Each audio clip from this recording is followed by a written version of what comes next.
I'm standing here, a stupid, frilly pink bow in my hair, and the smell of too sweet frosting is making me sick. It's my 16th birthday party, the one I dreamed about, and it's happening all over again. But this time, it's not a dream. It's a nightmare I've already lived. My heart hammers against my ribs, a frantic bird trapped in a cage. Because I see her, Mira, my best friend, my killer. She's over by the patio doors, head bent, whispering into Mr. Henderson's ear. Henderson, my father's business partner, or at least he was. In her hand, almost hidden by the cascade of her perfect dark hair, is my phone. My phone, the exact same scene, the exact horrifying, life-shattering scene. It's like a movie I can't turn off, projected onto the inside of my eyelids. Last time, this moment was the beginning of the end. The moment the first domino fell, leading to the financial scandal, the reporters camped on our lawn like vultures. My father's face, gray and drawn, before the heart attack that stole him. And then me. Wasting away at 19, a hollow shell of grief and poverty, the cold seeping into my bones until I just stopped. But I'm back. I'm 16 again, and the air I'm breathing is thick with the perfume of betrayal. A wave of dizziness washes over me. The flashing lights from the hired DJ pulse, red, blue, gold, reflecting in Mira's eyes as she finally turns, a small, saccharine smile playing on her lips. That smile. I remember that smile. It's the same one she gave me when she'd borrowed my math homework, only to turn it in as her own and get the class prize.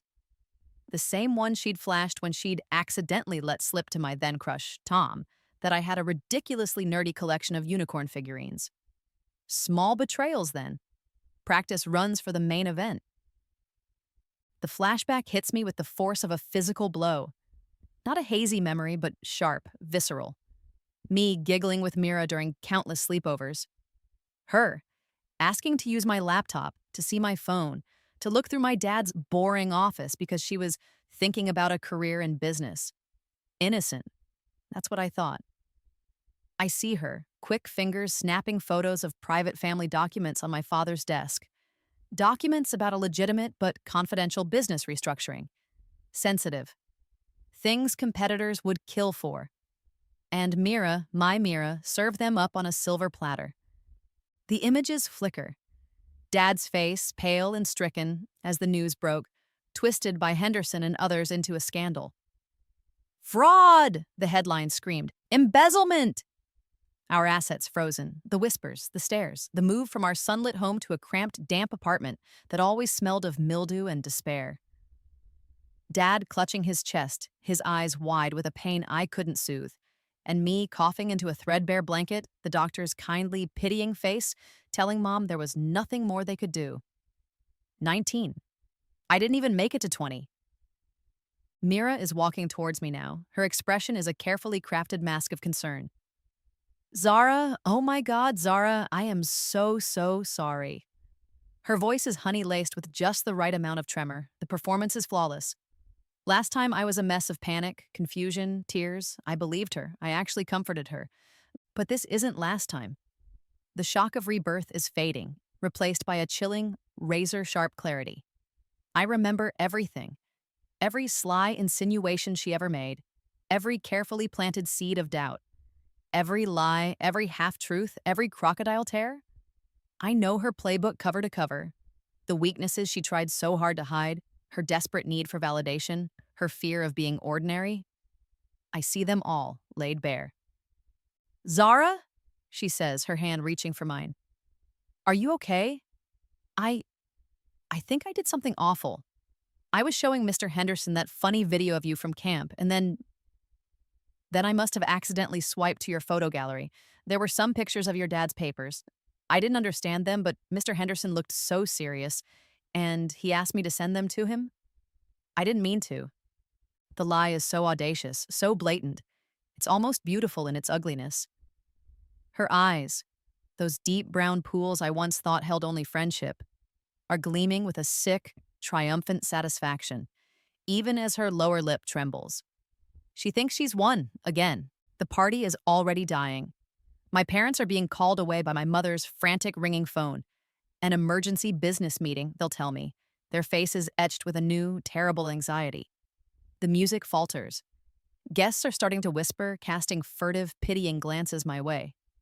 The air is thick with impending doom, just like before. But this time, something inside me is different. It's not breaking, it's hardening. A core of icy resolve. I watch Mira, this architect of my family's ruin, this viper I called sister, and I feel nothing but a cold, calculating calm. The grief is still there, a raw wound in my soul, but it's not consuming me, not anymore. She wants to play this game again. She wants to steal my life, my family, my future. Okay, Mira, I think, my voice, an internal whisper of steel. You want to play. This time, I know all your moves, and this time, the game is mine. The week after the party is a blur of feigned devastation. I'm a ghost in the school hallways, my eyes downcast, my shoulders slumped. I let Mira flutter around me, her voice a constant stream of performative comfort. Oh, Zara, I feel so terrible. If there's anything I can do. She's good, so good. She arranges for me to be excused from classes I'm too upset to attend, brings me lukewarm tea from the cafeteria, offers tissues with a mournful sigh. It's a carbon copy of my first life's misery, and I play my part to perfection. The withdrawn, heartbroken friend, grateful for Mira's unwavering support. Inside, though, I'm a scientist observing a particularly venomous specimen. Every saccharine word, every false gesture, I catalog it. I note how she subtly steers every conversation, even with teachers, towards my family's financial irresponsibility, her tone dripping with false sympathy. It's just so sad, she'd say to Mrs. Davison, our English teacher. Zara's parents always seemed so extravagant. I guess it finally caught up with them. I see how she reluctantly agrees with classmates who whisper about the scandal, adding little details that make it sound even worse, always ending with, "But Zara's my best friend. I'm just worried about her." The exclusion is subtle but effective. Invitations to study groups dry up. Lunch tables suddenly become too crowded. Mira, of course, always makes a show of trying to include me, only to be overruled by the others. "I'm so sorry, Z," she'd whisper, squeezing my arm. "They're just being awful." But my knowledge of the past is a weapon she doesn't know I possess. While she's busy weaving her web, I start my own quiet work. I remember names, faces, incidents that haven't happened yet in this timeline, but are etched in my memory. Sarah Jenkins, who Mira would later accidentally expose for cheating on a history exam, leading to Sarah losing her scholarship. David Miller, whose private journal Mira would find and share, humiliating him in front of the entire football team. I start documenting, not with a camera, like Mira, with my mind, and then, late at night, in a coded journal I keep hidden under a loose floorboard in my closet. I observe Mira's current interactions, looking for the telltale signs. And I find them.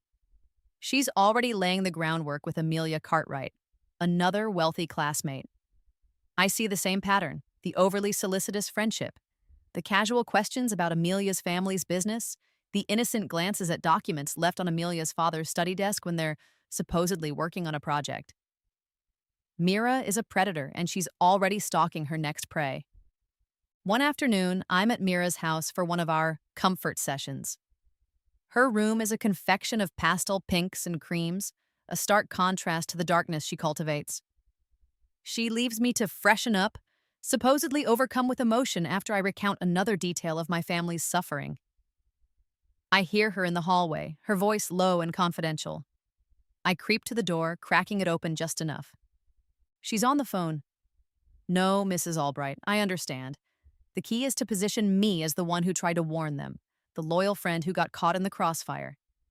If I can show a pattern of trying to steer Zara and perhaps Amelia away from their family's questionable practices, it paints a much stronger picture for the early admissions committee. Yes, a victim of circumstance, but one who showed remarkable resilience and moral character." College admissions consultant. Of course. Mira isn't just aiming for social dominance in high school. She's crafting a narrative for her future, built on the ashes of her friends' reputations. Her arrogance is breathtaking.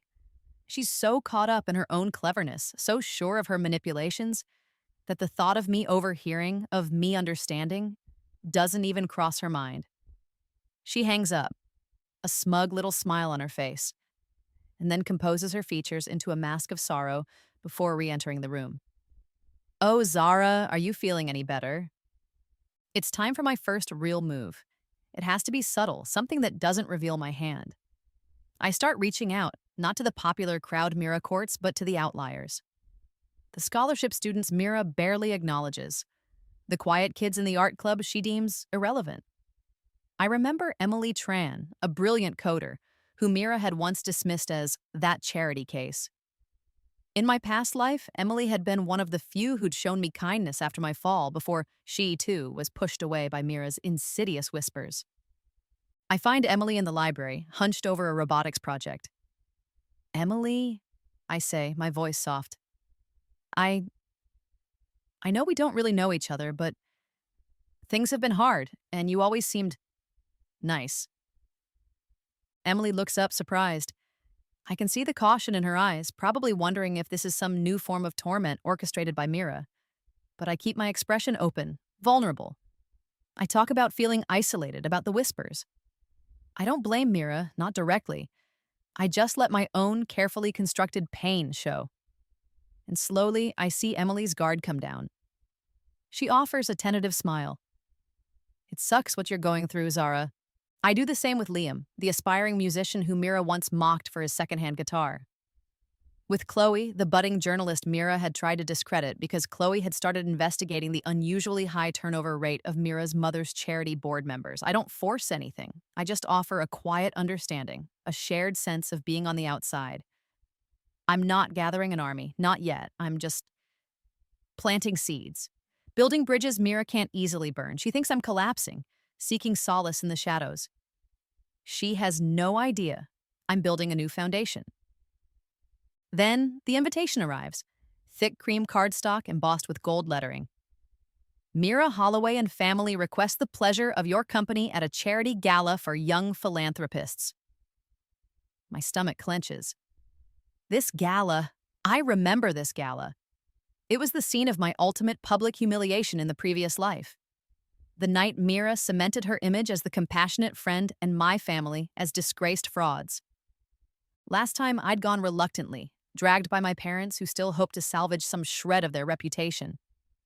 This time, Mira personally hands me the invitation, her eyes gleaming with that familiar predatory light. You have to come, Zara. It'll be a chance for people to see you're still you. And your parents can show everyone they're still committed to the community, despite everything. Her words are a trap, baited with false hope. She expects me to be a weeping, broken mess, an easy target for her carefully orchestrated spectacle. I meet her gaze, forcing a watery, grateful smile. Thank you, Mira. That's really thoughtful of you. We'll be there. Her own smile widens, triumphant. She thinks I'm walking right into the lion's den, just like before. Little does she know this time I'm the one setting the snare. The ballroom is a sea of glittering chandeliers and designer dresses. The air hums with polite chatter and the clinking of champagne flutes, or sparkling cider, for us underage philanthropists. Mira is radiant in a crimson gown, gliding through the crowd like a queen, her parents beaming beside her. My own parents look strained. They're trying to put on a brave face, but the whispers follow us like shadows. That's the Ashworth family, I hear a woman murmur behind her hand. The ones involved in that awful scandal. I clench my fists, the fabric of my borrowed dress, a demure navy chosen to look appropriately penitent, digging into my palms. This is it, the main event, Mira's masterpiece of cruelty. Just as I remember, Mr. Holloway, Mira's father, steps onto the small stage. He taps the microphone, his voice booming through the speakers. Ladies and gentlemen, thank you all for your incredible generosity tonight. And speaking of generosity, we have a special family we'd like to honor. A family who, despite facing recent challenges, has shown an unwavering commitment to supporting our community. Please welcome the Ashworth family. A smattering of polite, hesitant applause. My parents look bewildered. I take a deep breath. Showtime. We walk towards the stage, a spotlight pinning us like insects. Mira rushes forward, her face a mask of concern. "Oh, Zara, your parents are so brave," she whispers, loud enough for those nearby to hear. Mr. Holloway continues, his voice dripping with false sincerity. "The Ashworths have pledged a very substantial donation to our chosen charity tonight, a true testament to their character." He holds up a large ceremonial check. Then, Mrs. Chen, the gala organizer and Mira's mother's best friend, steps forward, a frown on her face. "Actually, Richard," she says, her voice carrying clearly, "there seems to be a problem with the Ashworth donation. The bank has informed us, well, the check bounced." A collective gasp ripples through the room.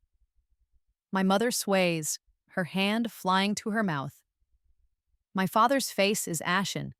Humiliation, stark and brutal, washes over them. This is exactly how it happened before. The perfectly timed reveal designed for maximum impact. Mira looks shocked, her eyes wide, her hand covering her mouth in feigned horror. "Oh no, there must be some mistake." This is my cue. Last time I'd burst into tears, stammering incoherent apologies, practically fleeing the room in shame. This time the tears come, yes, I've been practicing my waterworks. But behind them, my mind is icily calm. I let out a choked sob. I don't understand. Dad? Mom? I look at them, my voice trembling. We have to fix this." Mira is instantly by my side, her arm around my shoulders. "It's okay, Zara," she murmurs, her voice full of theatrical sympathy. "We'll sort it out. Everyone knows you wouldn't do this on purpose." She's playing the compassionate friend, the loyal supporter, to the hilt. The whispers in the room are a mix of pity for me and condemnation for my family. Charity fraud, can you imagine? So embarrassing for poor Mira, having friends like that. I let her lead me away from the stage, my face buried in my hands, shoulders shaking. I catch a glimpse of her eyes as she glances back at the crowd. A flicker of triumph, quickly masked. She thinks she's won. She thinks she's finally broken me. The rest of the evening is a blur of averted gazes and hushed commiserations. My parents, mortified, make their excuses and leave early. I stay, enduring Mira's suffocating support, allowing her to parade me around as her pet project, the fallen friend she's so nobly sticking by. Every sympathetic pat, every whispered assurance, I file it away. I'm documenting everything, every nuance of her performance. She has no idea the real performance is mine. The next morning, the real work begins. The house is quiet, my parents still reeling from the public disgrace. I lock myself in my room. It's time to deploy the knowledge Mira herself so carelessly gave me. During those countless sleepovers in both lives, she'd been lax with her digital security, especially with me. Her passwords, written on a sticky note tucked inside her favorite book. Her secret email account, the one she used for her more sensitive communications. She trusted me, or rather, she underestimated me. Both times. My fingers fly across my keyboard. Her social media accounts are a treasure trove, just as I remembered. Screenshots. Not just of my family's documents, but financial details, private emails, embarrassing photos from at least 3 other prominent families in our circle. Planning documents, meticulously outlining how to leverage this information for social gain, how to create controlled leaks, to discredit rivals or elevate her own status, and then the jackpot. In her supposedly secure cloud storage synced to that secret email, I find the messages. A thread between Mira and a contact listed only as Fixer. Messages detailing her plan for the gala. Instructions on how to subtly provide Mrs. Chen with fake bank account details for my family's pledged donation, ensuring it would bounce. Proof. Irrefutable proof that Mira hadn't just stumbled upon a scandal, she had manufactured it. She hadn't just betrayed me, she had orchestrated my family's public crucifixion. My heart is pounding, but not with fear, with a cold, hard fury. She set out to destroy us, for sport, for ambition. I don't go to the school principal, I don't go to the police. That would make it my word against hers, a messy, public battle she'd probably relish. No, my revenge needs to be quieter, more insidious. It needs to come from a direction she won't expect. I carefully compile the evidence, the screenshots, the messages, the planning documents. I strip any metadata that could trace it back to me, and then I create a new anonymous email account. My target? Mrs. Chen, the gala organizer, Mira's mother's best friend, a woman known for her integrity and her fiercely protective nature when it comes to her own family. And, conveniently, a woman whose daughter's upcoming debutante ball plans are detailed in Mira's collection of social ammunition. Mrs. Chen trusted Mira. Mrs. Chen's family was also on Mira's list. The email is short, polite. Dear Mrs. Chen, I believe this information may be of concern to you and other families in our community. It appears your trust, and the trust of many others, has been deeply betrayed. Please review the attached documents carefully. A concerned friend. I hit send. The silence in the following days is deafening. Mira is insufferably smug, constantly checking in on me, her voice dripping with false concern. Are you holding up, Z? It's just awful what people are saying. Then, on Thursday, the first tremors start. Amelia Cartwright's mother calls Mira's mother, her voice like ice, canceling their family's upcoming joint ski trip. The reason given, a sudden and serious breach of trust. Friday morning, Mr. Henderson, my father's former partner, the one Mira whispered to at my party, is abruptly asked to resign from the board of the local country club after certain financial improprieties come to light, improprieties detailed in Mira's collection, which apparently Mrs. Chen, a fellow board member, had reluctantly shared. By Friday afternoon, Mira's phone is buzzing nonstop. I see her in the hallway, her face pale, her usual confident smirk gone. She's getting calls, angry calls, accusatory calls. Former friends, or rather former targets, are openly avoiding her. The whispers are starting again, but this time they're not about me. They're about Mira. The school day ends. I'm packing my bag when my own phone rings. It's Mira. Her voice is tight, laced with a panic I've never heard before. Zara, you have to help me. Something terrible is happening. People are saying awful things. They're accusing me. I don't understand what went wrong. Her voice cracks on the last word, a genuine tremor of fear replacing the practiced ones. I lean against my locker, a small, almost imperceptible smile playing on my lips. Wrong, Mira, I say, my voice soft, echoing her own brand of false innocence. Whatever do you mean? Mira's panic is a wildfire, consuming everything in its path. Her first instinct, just as I predicted from the ghost of my past life, is to deflect, to point the finger. She can't comprehend a world where she isn't the puppet master. It has to be Zara! I overhear her wailing to her mother on the phone that weekend, her voice carrying through the thin walls of the study where I'm supposedly being tutored by her in calculus, a pathetic attempt on her part to maintain some semblance of normalcy and control. She's trying to get revenge. She's jealous. She's always been jealous. She must have hacked my accounts, planted all that stuff.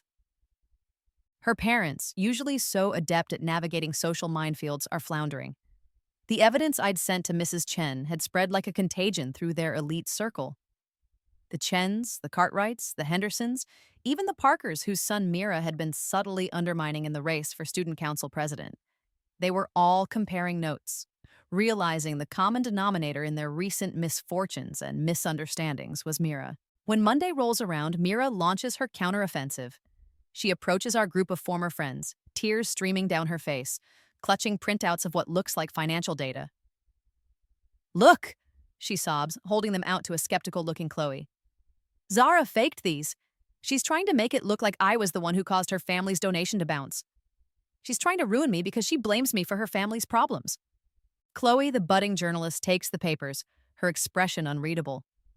I watch from a distance, a knot of cold satisfaction tightening in my chest. I'd anticipated this. In my previous life, Mira had successfully used a similar tactic to discredit someone else who'd tried to expose her. But this time, I was ready. Over the past week, while Mira was basking in the glow of her supposed victory at the gala, I'd been busy. I'd confided in Emily Tran and Liam, my new, unassuming allies. I'm so worried, I'd told them, my voice laced with carefully rehearsed fear. Mira knows I'm devastated about what happened at the gala. What if she tries to say I did something to retaliate? What if she tries to blame me if her own actions come to light? I'd painted a picture of myself as a fragile victim, terrified of further persecution. So when Mira's accusations hit, they land with a dull thud. Instead of outrage on her behalf, there's a collective sense of recognition. It sounds exactly like the desperate, manipulative deflection I'd feared she'd resort to. Chloe looks up from the printouts, her eyes narrowed.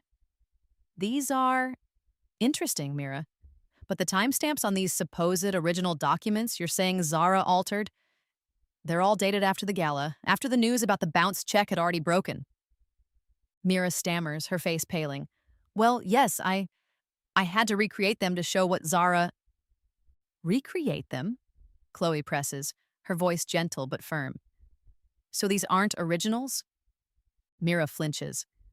The crowd around them is growing, listening intently. Her narrative is already starting to unravel.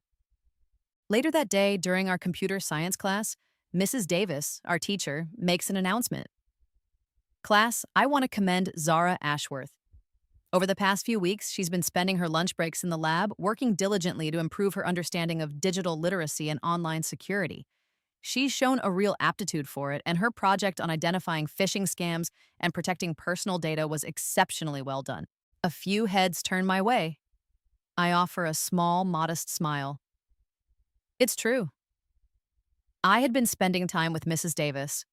My past life knowledge of Mira's methods had shown me the importance of understanding the digital battlefield. I needed to be able to protect myself and to subtly demonstrate a level of competence that would make Mira's accusations of me being some master hacker look ridiculous. It also provided a perfect alibi for any supposed hacking activities Mira might accuse me of. I was learning under supervision. My new skill isn't about attacking, it's about defense, about understanding the terrain. It makes Mira's claims that I, the grieving, technically inept victim, could have orchestrated such a complex digital takedown seem even more far-fetched. It's classic Mira. Accuse others of what you yourself are doing. Projection. The final confrontation, when it comes, isn't public. It's in the sterile silence of the girls' bathroom after school. Mira corners me by the sinks, her usual immaculate makeup smudged, her eyes red-rimmed and desperate. The queen bee is visibly crumbling. Zara, please, she begs, her voice raw. You have to tell them it's not true. You have to tell them you made it all up. I'll do anything. I'll say you were upset, that you misunderstood. We can fix this. We can go back to how things were. I look at her, really look at her. The mascara is running in thin black rivulets down her cheeks. Her hands are trembling. The carefully constructed facade of confidence and control is gone, revealing the scared, manipulative girl underneath. And for a fleeting moment, I feel a strange pang. Not pity, not exactly. More like a faint, ghostly ache for the friendship I once believed was real. The friendship that never existed. Go back to how things were, Mira? I ask, my voice quiet, devoid of the tremor she's expecting. You mean back to you systematically collecting secrets and destroying people for your own amusement and advancement? Back to you using me, using everyone? Her face crumples. No, it wasn't like that. I made mistakes. I wanted people to like me. I wanted to be successful. By stepping on everyone else? I counter, my voice still low, but with an edge of steel she's never heard from me before. She lunges forward, grabbing my arm. You don't understand. My parents, they expect so much. If I don't get into the right college, if I don't have the right connections, I pull my arm away, not roughly, but decisively. And that gives you the right to ruin other people's lives? To destroy my family? To drive my father to his grave? The last words slip out, colder and harsher than I intended. The memory of his face, gray and still, flashes before my eyes. Mira recoils as if struck. No, I didn't know that would happen. Didn't you? I say, the cold satisfaction returning, eclipsing that flicker of sadness. Or did you just not care? She stares at me, her mouth opening and closing, but no words come out. The fight seems to drain out of her, replaced by a dawning, horrified understanding. She sees it in my eyes. I'm not the weak, pliable Zara she knew. I'm someone else, someone who sees her for exactly what she is. The unraveling accelerates with terrifying speed. Emboldened by Mira's obvious downfall, other students, Sarah Jenkins, David Miller, even some of the quiet ones I'd recently befriended, start coming forward with their own stories. Small betrayals, mean-spirited rumors, carefully orchestrated embarrassments, all tracing back to Mira. A pattern emerges, undeniable and ugly. Her meticulously constructed social empire isn't just cracking, it's imploding. The school administration, initially inclined to dismiss the gala incident as a misunderstanding, can no longer ignore the chorus of accusations. Mira's parents are summoned for an emergency meeting. I see them leaving the principal's office later that day, their faces grim. The air of entitlement that always clung to them is gone, replaced by a new, unfamiliar anxiety. The whispers in the hallway now have a different target. Mira, the girl who had everything, the girl who orchestrated lives like a chess master, is suddenly the one being dissected, judged, and found wanting. She walks through the school like a pariah, her head bowed, her former courtiers scattering like cockroaches when she approaches. The game isn't just beginning anymore, it's escalating, and Mira is learning the hard way that when you play with fire, sometimes you're the one who gets burned. Mira is a cornered animal. Her social standing is in tatters. Her carefully crafted future plans are turning to ash, and the school is buzzing with investigations. She makes one last desperate play. It's almost pathetic in its predictability. She finds me by my locker, her eyes shadowed, a new, harder glint in them. The tearful pleas are gone, replaced by a brittle attempt at intimidation. "Zara?" she says, her voice low and raspy. "I think it's time we had a real talk about your father." I close my locker slowly, my heart giving a strange, steady thrum. Here it comes. Her supposed trump card. "I know things, Zara," she continues, trying to sound menacing. "Things about his business. Things that prove he wasn't just a victim of some scandal. He was actually committing fraud. Real fraud. I have evidence. I was trying to protect you, trying to handle it quietly, but you forced my hand." I almost smile. This is the move I've been waiting for, the one I knew she'd make when all else failed. Attack is her best defense, after all, or so she thinks. "Is that so, Mira?" I ask, my voice calm, almost gentle. "You have evidence of my father's fraud?" She nods, a flicker of her old arrogance returning. "I do. And if you don't call off this witch hunt, everyone will know the truth." "The truth," I repeat softly. "That's interesting, Mira, because I've been doing some truth-seeking of my own." I pause, letting the silence stretch, watching the uncertainty begin to creep back into her eyes. You see, after everything that happened, after my father, I let my voice trail off, a hint of the old pain, genuine this time. I needed to understand. So I started looking into things. And I found a legal advocacy group. They specialize in cases of financial defamation, corporate sabotage, and things like that. Mira's eyes narrow. This isn't part of her script. "And through them, Mira," I continue, my voice gaining strength, "I discovered something truly fascinating. My father's business problems, the ones you so helpfully exposed, they weren't just the result of your little social games. They were orchestrated, part of a much larger, much more sophisticated scheme." I can see the confusion warring with fear on her face. What are you talking about?" "I'm talking about your family, Mira," I say, and now my voice is like ice. "Your family's business. Apex Consolidated. Funny how they always seem to thrive when their competitors suddenly face crippling scandals, isn't it? Funny how they always seem to be perfectly positioned to swoop in and pick up the pieces, the clients, the contracts." The blood drains from Mira's face. She looks, for the first time, genuinely terrified. "It turns out," I press on, the words falling like hammer blows, "that Apex has a rather unique approach to market competition. They don't just outbid or out-innovate. They dismantle from the inside, using social engineering, intelligence gathering, often through unwitting or sometimes very witting young people perfectly placed to gather information." I let that sink in. Mira is staring at me, her mouth slightly agape. The confident manipulator is gone, replaced by a girl who looks like she's about to shatter. My father's company wasn't a random target, Mira. It was a strategic elimination. Your parents wanted his contracts, his market share, and you were their most valuable asset. Their perfectly trained little operative. The revelation hangs in the air between us, ugly and undeniable. Mira isn't just a jealous, spiteful teenager. She's a pawn, a groomed weapon in her family's ruthless corporate warfare. Her betrayals weren't just casual cruelty, they were assignments. No, she whispers, shaking her head. No, that's not. My parents wouldn't they?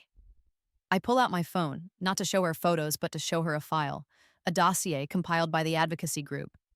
A history of Apex Consolidated's acquisitions, each one preceded by a competitor suddenly imploding under the weight of scandal, bad press, or internal strife.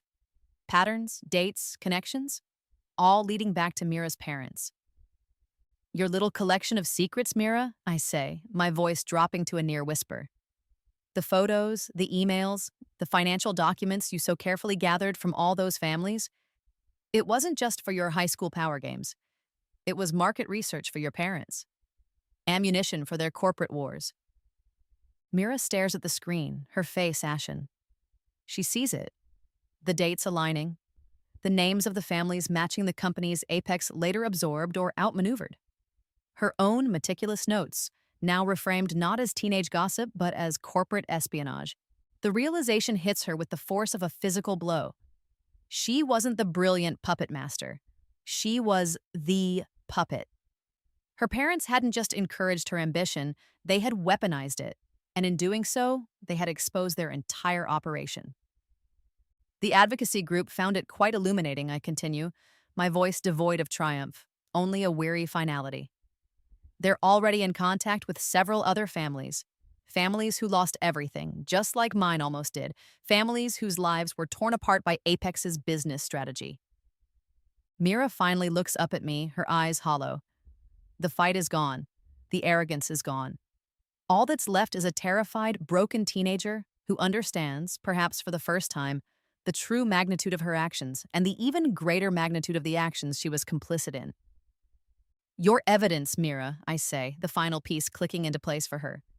The very thing you thought was your weapon against me, against everyone, it's actually the most comprehensive record of your family's systematic destruction of their competitors. You didn't just walk into my trap, you built it for me. She sways, and for a moment, I think she might faint.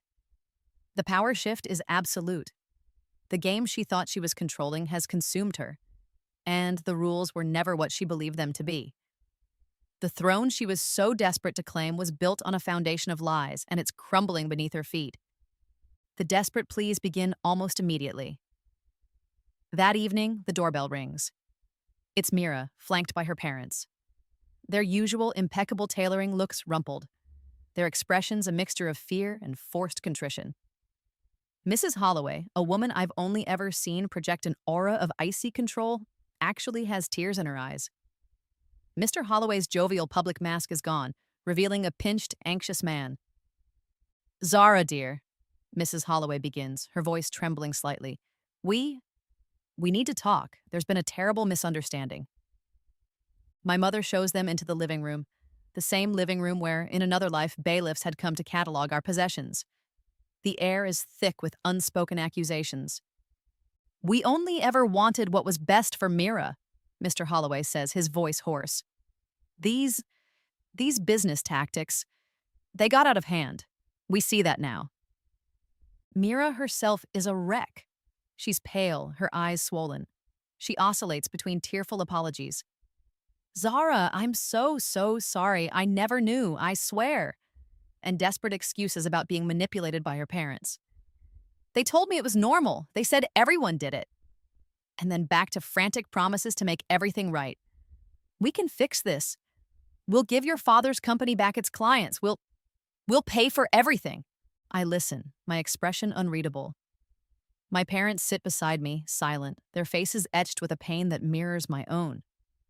They've now heard the full story from me, the rebirth, the deliberate, calculated nature of Mira's and her family's actions. The shock has given way to a grim understanding. When they finally run out of steam, a heavy silence descends. Then, I speak. My voice is calm, steady, a stark contrast to their frantic outpourings. You want to talk about misunderstandings, Mrs. Holloway? I begin, my gaze fixed on her. Let's be clear, there was no misunderstanding. There was a deliberate, systematic campaign to destroy my father's business and countless others. You used your daughter as a tool, a weapon, to gather intelligence and sow discord. I turned to Mira. And you, Mira? You weren't just an unwitting pawn. You reveled in it. You enjoyed the power, the control. You meticulously planned the downfall of people who trusted you, who called you friend. I list them. Every specific betrayal I can recall from this life and the last. The stolen documents. The bounced charity check. The whispers that destroyed Sarah Jenkins' scholarship hopes.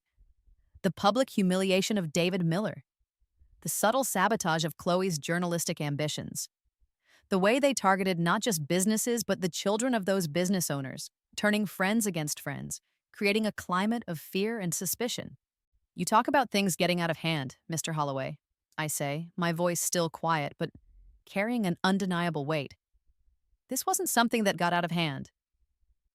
This was your strategy, a strategy built on deceit, manipulation, and the ruthless destruction of anyone who stood in your way. My family was just one casualty in a long line. The room is silent again, save for Mira's choked sobs. Her parents look stunned, as if hearing the litany of their actions laid bare for the first time has stripped away their last vestiges of denial. Then comes the offer. Money. A substantial sum, enough to compensate us for our troubles.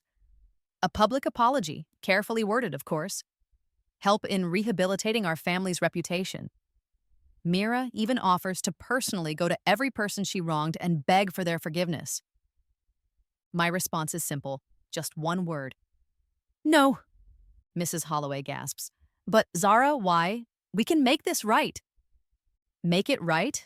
I echo, a hint of disbelief in my voice. You think money can make right the sleepless nights? The fear, the humiliation? Can it bring back my father's health from the stress you put him under? Can it erase the memory of what you did, not just to me, but to so many others? I look directly at Mira. You're not sorry for what you did, Mira. You're sorry you got caught. You're sorry your carefully constructed world is falling apart. If my revelations hadn't happened, you'd still be out there doing the exact same thing to someone else. I stand up. This isn't about revenge for me anymore. It's about justice. It's about ensuring that you and families like yours can't continue to operate this way, destroying lives with impunity. I reveal the final piece. The legal advocacy group isn't just looking into things. They've built a case, a strong one. Multiple families are joining a civil suit. Defamation. Tortious interference with business relationships. Conspiracy to commit corporate sabotage. Your daughter's meticulous records, Mira, are Exhibit A. The color drains completely from Mr. and Mrs. Holloway's faces. This is beyond social ruin. This is financial ruin, legal annihilation. The school board has also opened a full investigation, I continue, relentless, not just into the bullying, but into the systematic use of students to gather information on families for competitive advantage. Your business partners? They're already distancing themselves. Your carefully cultivated reputation? It's evaporating as we speak. The decisive downfall is swift and brutal. The lawsuit moves forward, the evidence overwhelming. Apex Consolidated stock plummets. Business partners sever ties. The Holloways, once titans of the local business scene, become pariahs. Their assets are frozen pending the outcome of the lawsuit. The whispers follow them everywhere, but now they are whispers of condemnation, not envy. Mira is eventually expelled from school, not just for the bullying, but for her role in the larger scheme. Her social network built on fear and manipulation dissolves overnight. She is left utterly alone, facing the consequences of actions she never truly believed would have repercussions for her. As they leave my house that night, their pleas for mercy turning into desperate, hollow echoes, I feel no triumph, only a quiet, somber finality. The throne they were all so desperate to build, the one Mira tried to steal, was always an illusion. And now, It's nothing but dust. 6 months, it feels like a lifetime ago that I was standing in that pink dress, the world tilting on its axis. Now, I walk through the school hallways and the whispers are different. They're not about scandal or pity, they're about respect. That's Zara Ashworth, I hear someone say. She's the one who stood up to the Holloways. It's strange. I didn't set out to be a hero. I just wanted to survive, to protect my family, to reclaim what was stolen. But in doing so, something shifted.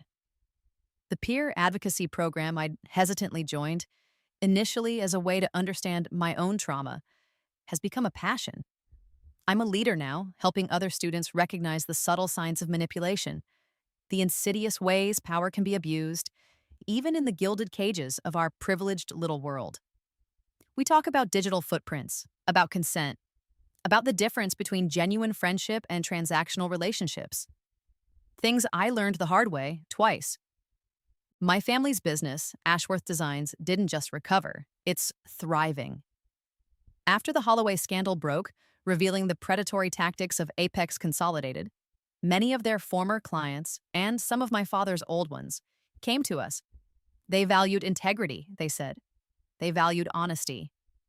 My father, his health remarkably improved now that the crushing weight of undeserved shame is gone, is back at the helm, his eyes bright with a renewed sense underscore of purpose.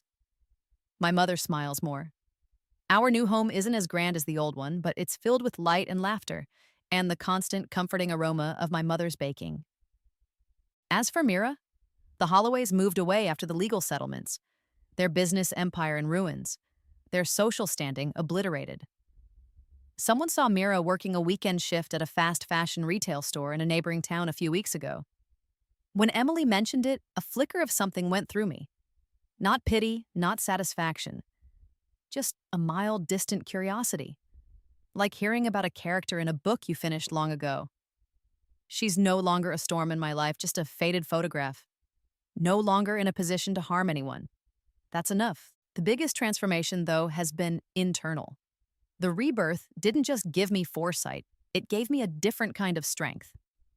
The first time, I was a victim, buffeted by events, consumed by grief and confusion. This Zara, the one I am now, is different. I've learned to trust my own instincts, to see the patterns, to value genuine connections over superficial alliances. My intelligence, once a passive thing, is now active, engaged.